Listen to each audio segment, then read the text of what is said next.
guno omuyimbi eyekokola okukwata President Museveni mu ngalo agamba nti bukyanga asinkana mukulembeze wa ggwanga obulamu bwe bwagenda mu maaso n'okuba nti boonooneka era tebukyali kyekimu bamubanja adduka misinde wano ne wali ate nga yes ebintu bye byagenda mu maaso n'okuba nti bigota n'agamba nti ekiseera nti yafunanga amuyitiriza omukulembeze w'eggwanga takirabanga era amwekokolo olunaku lwe yagendayo okuba nti amumiitinga akubiriddeko Balamu ne Catherine kusasira omulanga onyambe muntuse ku president kubanga ebintu byange babitwala bigwawo naye bonna tebigera mu maaso nakuba nti biwulikikana avuddeyo niyekubira endolo then naye mu malaga ngenda okutuusaako ye muyimbi amanyikiddwa nga yes omuyimbi amanyikiddwa nga Dax Cartel yagenze maaso n'okuba nti akola oluyimba olusoomoza naluwooza Morini oba Momo 19 mpola mpola oluyimba luno lulaga ebiti momo byakolanga omusajja ono nabiti kati Katero wali mpola mpola ngenda kuba nti bikutuusaako straight away osobola okuba nti obifuna tukwanirizaako mu kutu gaffe omuganzi ogumanyikiddwa nga Uganda Mukamoli amanya n'eddoboozi Pamutantambi Jimso Naman Rich Boy Maxudi Junior owebala kuba nti otambula nange okunjagala n'okuba nti obaoliawo ebintu ogenda mu maaso n'okuba nti obitereza mpola mpola olunaku lwaleero nzikiriza nkuleetera omuyimbi amanyikiddwa nga Hassan Nduga ngono avayo agamba nti omukule bukyanga amitinga mukulembeze wa ggwanga ekintu kyagenda mu maaso n'okuba nti kimutagalako agamba nti ebintu tebikyali byebimu bukyanga amitinga President Yoweri Kaguta Museveni wano nno Hassan Nduga kine amanyikiddwa nga eyali omuyimbi eyali mu Revival Band era nga kola breakthrough ye mu Revival Band ekibiina kyali kya Mugezi Pastor Iga ekya Revival Band mpola mpola oluyimba baali baluyita ebintu bizibu erwamuleta ku maapo yagenda mu maaso n'okuba nti ata ennyimba ezivumirira gavumenti ez'enjawulo nga okuli oluyimba ttaamu egenda ng'agamba ebintu byadobonkana okwefaananizaako ng'omuyimbi amanyikiddwa nga Ronald Mayinja jjukira mu biseera biri Ronald Mayinja ali nnyo omuyimbi ali against government yali rebellious against government mpola mpola ekintu kyagenda mu maaso n'okuba nti kigaana now Mayinja yasobola okuba nti atambula n'avaayo n'agenda mu NRM era nga Hassan Nduga bwe yasobola okuba nti atambula n'avaayo n'agenda mu NRM wano nno kiteebereza okuba nti obaoliawo Hassan Nduga mugenda mu NRM bamusuubizayo akasente akayitirivu ddala era nga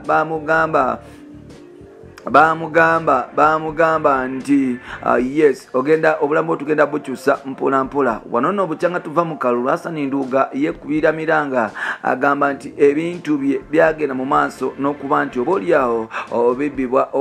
bibbibwa ebintu ebimu byagenda mu maaso n'okuba nti ebibbibwa landlord yagenda mu maaso n'okuba nti yamugoba mu nnyumba tuteebereza okuba nti obaoliawo n'ebintu ebisinga obungi byagenda mu maaso n'okuba nti obaoliawo bigenda Nduga agamba nti ayagala General Sale Musale kogata ne Yoweri Kaguta Museveni okuvaayo kuba nti bamuddukirira kubanga ebizibu byafuna balowooza nti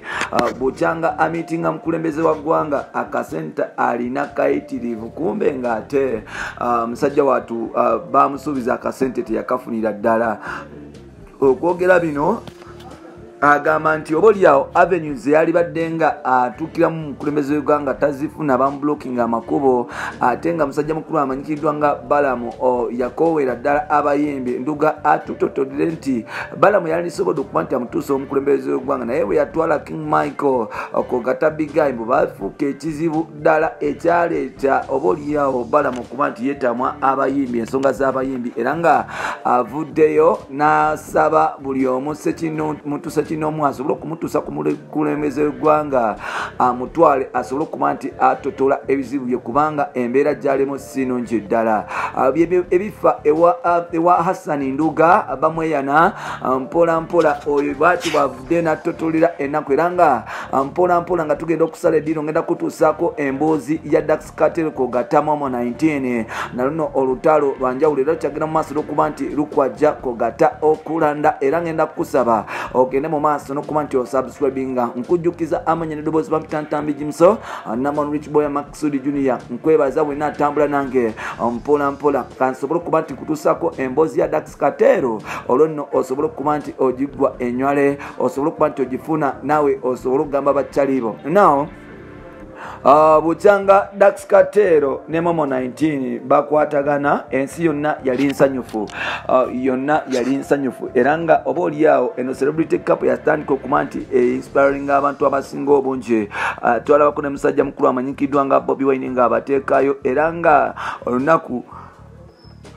nga musajja mukulu amanyikiddwa nga Bobi Wine nga abateekayo era twalaba nga abantu bangi batandika okubeera proud about this couple. Wabula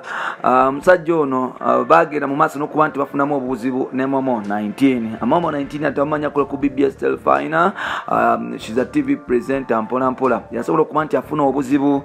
ne Dax Katero omusajja South Africa amanyikiddwa nga Medimo. Kiteebereza okuba nti yagenda mu maaso n'okuba nti atandika okuba nti alya ku nswa za Dax Katero. Wano ekyaleetera Dax Katero okufuna obusungu dropping omukyala mukulu amanyikiddwa nga Momo 19 ddala yasobola okuba nti akita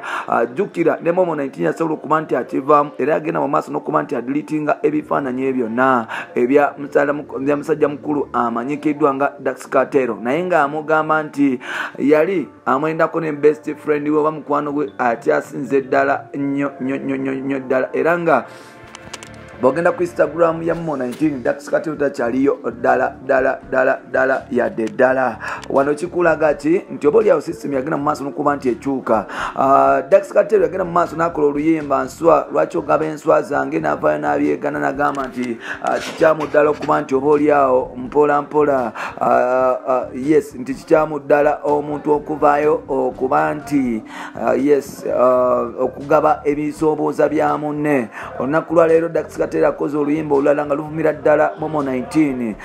Oluyimba luno lulinga Nyambula agamba nti yali mwavu omukyala yamusuulawo mbu olw'okuba zaali zimukuba naye kati sente azifunye tasobola kuddamu kuba nti ayagala Kataala mbu Momo 19 Kataala ye mukyala oba oliawo atalinaamu yadde ettondo ly'amagezi according ku Dax Katero. Wano nno abagasomera mu basa kiteebereza okuba nti oluyimba luno yalukoze nga attackinga mukyala mukulu ono. Tetumanyi oba Momo 19 ajja kuzayo muliro kubanga ebiseera ebisinga abakyala bano yagenda mu maaso n'okuba nti asirika ku luyimba enswa. Luno luyimba lwakubiri nalwo agenze mu maaso n'okuba nti asirika. Tetumanyi oba ajja kiwa time asobole okuba nti akifuna mpola naye nga bwe bityo bwe biri sisimu ekyo bwetambula. Ngenda kukusaba ogende mu maaso n'okuba nti osubscribinga chali wange. Bw'otunulira Celebrity Cup ez'omu maaso mu Uganda zigenda mu maaso n'okuba nti zifa okwonooneka era nga otunulira Fikfa Maika ne Walukaga Shafiki yagaana mpola yasobola mu maaso n'okuba nti egaanira ddala totale. Tujjukira Lydia Jasmine ne Kenzo yagaana. Kenzo Rema yagenda mu maaso n'okuba nti egaana era nga oba oliawo okudetinga basita ne basita kyali badde kintu kikulu nnyo naye ng'ate ebiseera ebisinga kigenda mu maaso n'okuba nti kikaloba n'okuba nti kizitowa. Wano nno bwengenda okukusabira nti bwobanga olina omuntu gw'ofunye ng'omwagala ng'omwetaaga bya ddala genda mu maaso n'okuba nti omuwa obudde obumala kubanga at the end of the day mwana ensi eno teyagala bintu oba oliawo ebitalina makulu. Olina okubeera omuntu ng'oli mukulu ddala kuba bwe ntunulira olutalo lwa Dax Katero n'omukyalo ono bagenda mu maaso n'okuba nti beefuna nga beeyagala nnyo. However much oli yali akola ku TV eno relationship ekisinga okunyumirako nti oli yali muyimbi oli ng'akola ku TV oba oliawo Dax Katero yagenda mu relationship eno ng'asuubira nti oba oliawo omukyala ajja kukozesa influence gy'alina eya radio oba eya media okuba nti apromotinga music career ye nempola ne Momo 19 n'asala okugenda ewa Dax Katero kubanga yali star ng'oba oliawo stardom ye ajja kumuyamba okuba nti epushinga TV career ye mpola which is okay kuba mu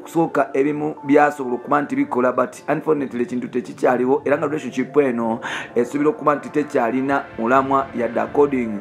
ku bano ababiri. Mwebale kuba nti mutambula nange, mwebale kuba nti munjagala, mwebale kuba nti musubscribinga n'okutambula naffe. Nkugambye omukutu guli mu Uganda mu Kamuli gwolina okuba nti otambulirako ddala osobola okuba nti ofuna ebintu eby'enjawulo. Dax Katero Momo byebyo Nduga agambye Museveni bambi